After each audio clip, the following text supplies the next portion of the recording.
ഇവിടെ 2 chicken piece എടുത്തിട്ടുണ്ട്. ഇതിലേക്ക് കൊച്ചുള്ളി, ഇഞ്ചി, വെളുത്തുള്ളി, 10 കാന്താരി മുളക്, കറിവേപ്പില, കുരുമുളക്, 1 സ്പൂൺ കട്ട തൈര്, ഇതെല്ലാം കൂടി ഒന്ന് അരച്ചെടുക്കണം. ഈ അരപ്പിലേക്ക് 1/2 സ്പൂൺ ഗരം മസാല ഇട്ട് കൊടുക്കാം. 1 സ്പൂൺ റവയും കൂടി ഇട്ട് കൊടുക്കാം. ആവശ്യത്തിന് ഉപ്പും ചേർക്കാം. ഇത് നന്നായി കുഴച്ചെടുക്കണം.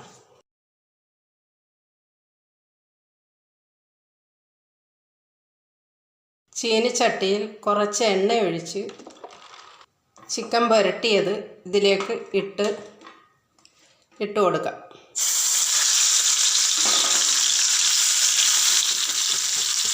അടച്ചു വെച്ച് കുറഞ്ഞ തീയിൽ വറുത്തെടുക്കാം. നല്ല സ്വാദോടെ ചിക്കൻ പീസായിട്ടുണ്ട്. നല്ല പൊരിച്ച ചിക്കൻ പീസ് റെഡി.